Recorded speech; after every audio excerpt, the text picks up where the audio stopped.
O senhor virá aqui para falar da reforma tributária, que também deve ser aprovada e deve vir.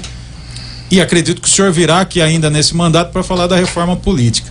A minha pergunta, e a gente comentava isso aqui outro dia com o presidente do Ciesp, é que a gente fica com essa impressão de que a coisa vai melhorar, que o Brasil vai sair do buraco com essas aprovações todas, mas não há uma mudança social no mundo e uma mudança até de modos de produção diferentes, que faz com que esta situação de 14 milhões de desempregados, esses 14 milhões de desempregados, não serão gerados 14 milhões de empregos.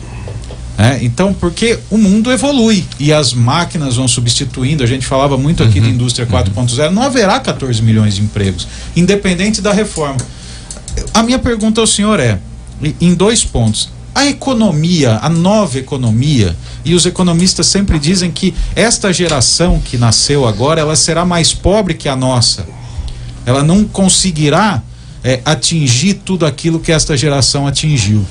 Então a minha pergunta para o senhor não acaba tudo isso gerando uma frustração na população de a gente achar que o país vai sair de um buraco em que, na verdade, ele não se prepara tecnologicamente e não se prepara para ser competitivo em termos de mercado internacional, de trazer para o Brasil tecnologia para que a gente possa superar esse momento difícil. Quer dizer, a gente fica tentando, é lógico, é importante fazer essas reformas de base, mas o senhor sente lá em Brasília também que há preocupação com o futuro, com o Brasil ser competitivo e não só com essa situação rasa de a gente, que é importante, é lógico, é a base, o alicerce da casa, mas a gente não parece, e eu pergunto isso, o senhor vê no governo federal, um governo federal que nos dá tão poucas esperanças, vamos dizer assim, de um futuro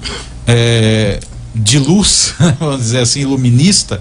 O senhor vê que há esta preocupação também em gerar, em trazer tecnologia para melhorar o futuro do país e não só os próximos 5 anos, mas fazer o Brasil ser mais competitivo?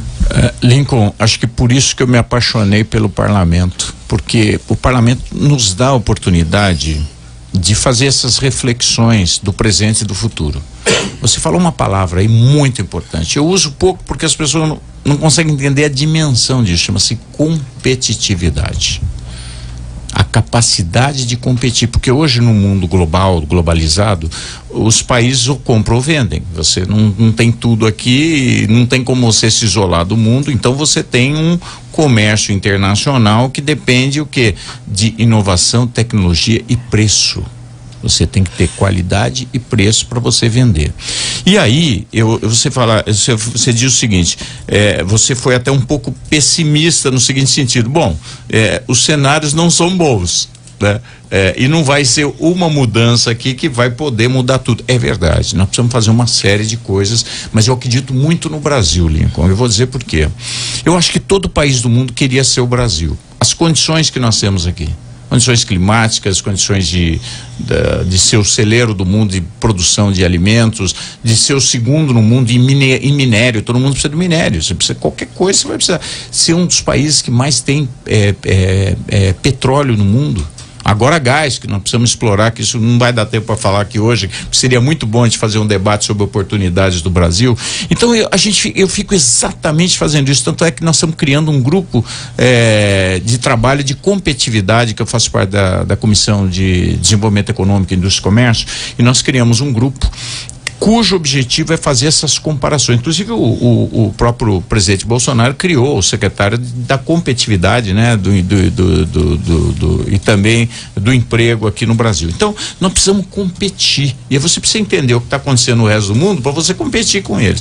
E aí eu acho que o Brasil tem muitas oportunidades. Lógico, não vai ser só reforma previdenciária. Isso aí é pra gente não morrer, porque só vai piorar a situação se a gente não fizer nada. Então isso para mim, ela não tem como sair da crise, não tem, se não fizer a nova Previdência. Então nós vamos fazer. E depois você precisa fazer as outras reformas tributárias. Nós temos o pior sistema tributário do mundo. Então, a hora que a gente melhorar o sistema tributário, vai melhorar para as empresas. Sabe por quê? Eu vou dar alguns exemplos. Mas isso vai a longo prazo ainda, Não, é imediato. Sabe por quê? O Brasil é o lugar que é o maior imposto, não é imposto para a população, mas em cima da indústria é o maior imposto do mundo. Quem é que dá emprego? É a indústria e as empresas. Então, se eles pagam os maiores impostos do mundo, é lógico que essas empresas vão vender produtos caros no Brasil e não conseguem competir lá fora. Tanto isso é verdade, Lincoln, que fazendo análises internacionais, o mundo, a média do que o mundo exporta, você pega aí a França, a Inglaterra, a Alemanha, Estados Unidos, é 25% do que eles produzem.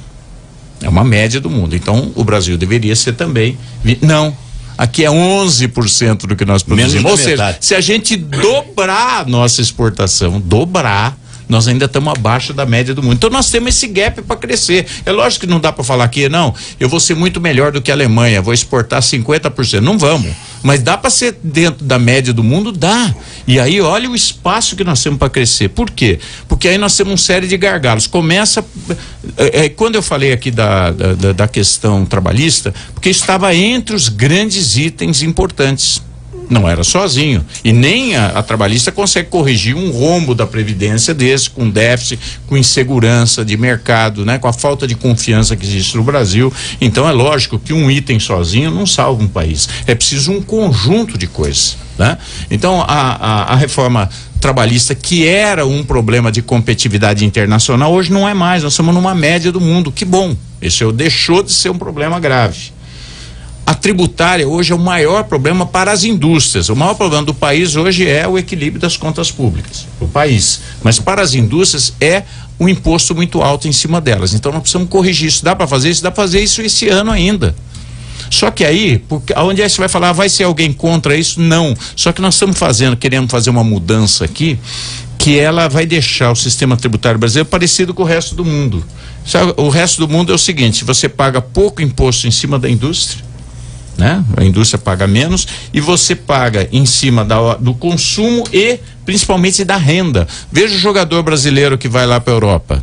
Aqui, quem ganha mais paga no máximo 27,5% de imposto de renda, não é assim? Paulinho está aqui, sim, sabe tudo. Lá é 45%. Se o cara ganha muito, é quase metade dele vai pro governo. Por isso que os jogadores da Espanha acabam sendo presos, né? Porque, exatamente, porque na Europa é assim. Tudo, né? Mas de qualquer forma, o que eu quero dizer é o seguinte: quem ganha muito lá, paga mais. O Messi fez um acordo milionário, né? Aqui, esses impostos estão em cima da indústria, aí a indústria não consegue competir, não consegue exportar. Doutor Vitor. Outra coisa, só para falar de 4 ou 5 coisas, que depois nós vamos falar com calma. Vai falar mais 4, 5? Não, os itens que podem ajudar o Brasil, que eu tenho estudado bastante. Gás, nós estamos jogando fora o gás do pré-sal, é um absurdo. Gás, ele é uma fonte de energia muito mais barata do que o petróleo e da energia elétrica. Então, se nós aproveitarmos esse gás e para nossas indústrias, para gerar a energia que as indústrias precisam, eventualmente para veículos. Qual entendeu? Outro? Bom, a outra, energia solar. O Brasil tem uma das melhores áreas de captação de energia solar do mundo, e nós podemos passar a exportar esses equipamentos para a América Latina, ser um fator não apenas de redução de custo do Brasil, que hoje a energia elétrica no Brasil é uma das mais caras do mundo. Nós já exportávamos, hein? Eólica sim. Então nós podemos fazer isso na solar. E a solar vai crescer no Brasil 30 vezes o que é hoje. Hoje é 1% da energia do Brasil. Energia solar, vai chegar a 30%. Maravilha. Qual outro ponto? Outro ponto é a questão da economia digital. Nós estamos mudando tudo, entendeu? Hoje, quem trabalhava na enxada, hoje, se ele tiver nas fazendas, hoje, ele tem que saber tecnologia da informação. A máquina, né? Hoje é computadorizada, né? Tudo computadorizado, o mundo é assim. E agora nós estamos entrando na geração da indústria 4.0, que é tudo com sensor. Quer dizer, se o cara não souber isso, ele está fora. Então nós precisamos ensinar as nossas crianças, desde lá de baixo, desde novinho, a economia digital.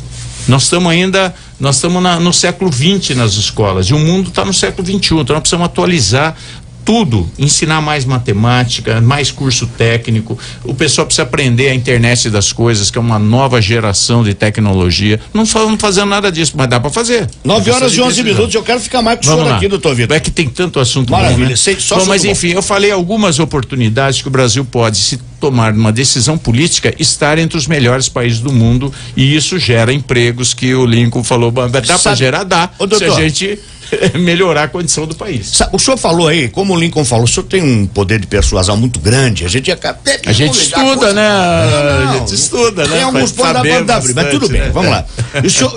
Mas sabe o que é que depois a gente pega um negócio desse aqui, dá impacto. Vamos o senhor lá. falou sobre jogador de futebol, o senhor sabe quem foi Eusébio? Jogador